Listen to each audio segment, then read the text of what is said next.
ఈరోజు ఒక ఉద్యమానికి బాటలు పడ్డాయి. తెలుగు మాట్లాడే ఆంధ్ర వాళ్ళని ఆ రోజు కాదనుకున్నాం. దేనికోసం? మన నీళ్లు దోసుకపోతా ఉన్నారు, మన నిధులు దోసుకపోతున్నారు, మన నియామకాలు దోసుకపోతున్నారు, మన ఉద్యోగాలు దోసుకపోతున్నారు అని చెప్పేసి అమ్మ నా బూతులు తిట్టినాం. అయ్యోని వారు అవ్వని వారు అడిగినాం. ఎవడన్నా ఆంధ్ర వాళ్ళకు అనుకూలంగా మాట్లాడితే ఏం రా నువ్వు ఆంధ్రోని కుట్టినవా, ఏ రకంగా అనుకూలంగా మాట్లాడుతున్నావు అని చెప్పి నిలదీసినాం. నాగం జనార్దన్ రెడ్డి మీద దాడి కూడా వేసిర్రు. కొంచెం అనుకూలంగా మాట్లాడితే రేవంత్ రెడ్డి అన్న తెలుగుదేశంలో ఉంటే నువ్వు సమైక్యాంధ్ర పార్టీ అది ఆ పార్టీలో ఎట్లా ఉంటావు అని చెప్పేసి నిలదీసిర్రు.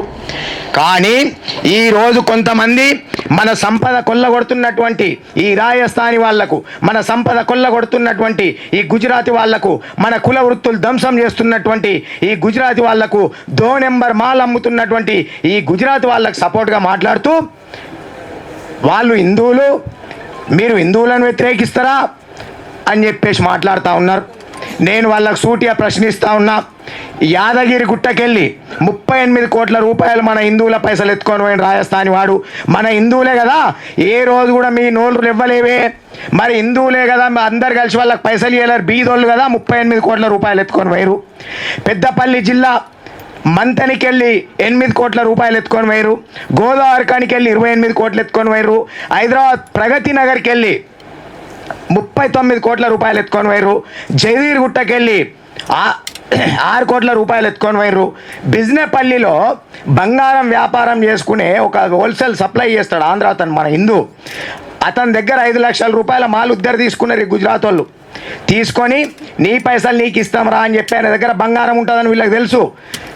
ఆయనను మర్డర్ చేయించడానికి సుపారీ ఇచ్చి బీహార్కి వెళ్ళి 2 గుండాలను ఫ్లైట్లో పిలిపించి ఆయన పైసలు ఆయనకి ఇచ్చిర్రు.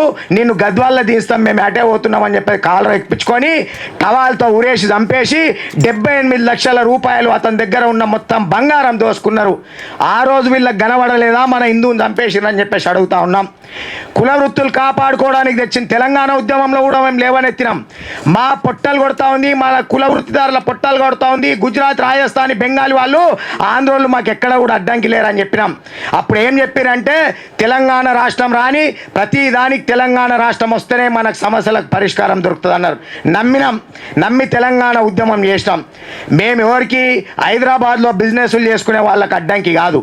పల్లెటూళ్ళల్లో, మండల కేంద్రాలలో వచ్చి జెస్ అనే ఒక మహమ్మారి మెటల్ను మిక్స్ చేసి వెండిలో తక్కువ ధరకు అమ్ముతూ ఉంటే స్వర్ణకారులు ఒరిజినల్ చేస్తారు కాబట్టి మీరు కూలీ తీసుకుంటారు, ఆ రాజస్థాన్ స్టేట్, మార్వాడ్ స్టేట్ కూలీ తీసుకుంటలేడు అని చెప్పి గిరాకులందరూ అక్కడ పోతూ ఉన్నారు.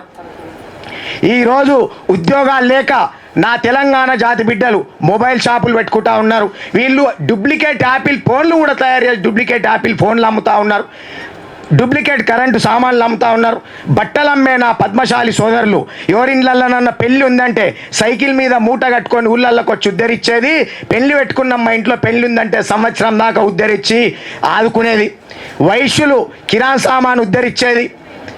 ఇట్లా టిఫిన్ సెంటర్లు వాళ్ళే, చెప్పుల షాపులు వాళ్ళే, అన్నీ వచ్చి ఊళ్ళల్లో మొత్తం నిండిపోయారు.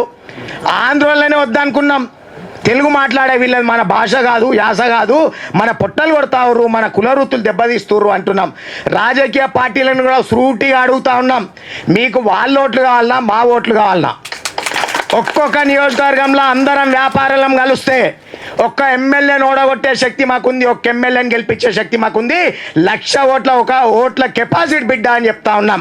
వాళ్ళు ఎంతమంది ఉంటారు ఒక నియోజకవర్గంలో? తింపి కొడితే 10 మంది ఉంటారు. వాళ్ళకా మీరు సపోర్ట్ చేసేది? మీ వైఖరి చెప్పండి. ఇక్కడ ఉన్నటువంటి వాళ్ళని ఆదుకోండి. ఈరోజు మలబార్ సంస్థ పడ్డది. ఎంఎస్ఎంఈ ద్వారా 750 కోట్ల రూపాయలు లేపుకున్నారు. అందులో మొత్తం రోహింగ్యాలను పెట్టుకున్నారు. ఎవరు వాడుకోవాలి ఎంఎస్ఎంఈ? పల్లెటూళ్ళల్లో ఉన్నటువంటి బీద వాళ్ళు, కుటీర పరిశ్రమలు పెట్టుకొని మహిళలు, కుల వృత్తిదారులు వాడుకోవాలి. కొత్త ఒక షాప్ 8 సంవత్సరాల క్రితం ఒక కిరాణా షాప్ పెట్టుకుండు, ఏమనలేరు మనోళ్ళు. ఆయన్నే ఇవాళ మళ్ళీ బంగారం షాప్ పెడుతుండు. పొట్టలు కొడతారు, ఆత్మహత్యలు చేసుకుంటారు కదా. ఇక్కడ పుట్టి పెరిగిన వాళ్ళు ఆత్మహత్యలు చేసుకొని చచ్చిపోవాలి, వాళ్ళు బతకాలి వేరే రాష్ట్రంకి వెళ్ళొచ్చు. అంటే రాజకీయ పార్టీ నాయకులు ఉన్న వాళ్ళని చచ్చిపోమని చెప్తుర్రా? మీరు చచ్చిపోయినా పర్వాలేదు కానీ రాజస్థాన్, గుజరాత్కి వెళ్ళొచ్చు వాళ్ళు బతకాలని చెప్తుర్రా? ఎంతమంది నా విశ్వకర్మ జాతి బిడ్డలు చనిపోయారు, ఎంతమంది వైశ్యులు చనిపోతూ ఉన్నారు. కాబట్టి ఇవన్నీ గుర్తించుకోవాలి, గుర్తుపెట్టుకొని తప్పకుండా ప్రతి ఒక్కరు కూడా లోకల్లో ఉన్నటువంటి వ్యాపారస్తులకు కుల వృత్తిదారులకు మద్దతు తెలియాలి, సపోర్ట్గా ఉండాలని చెప్పి తెలియజేస్తూ ఈ అవకాశం ఇచ్చిన పెద్దలందరికీ మరొకసారి ధన్యవాదాలు తెలియజేస్తూ ముగిస్తున్నాను.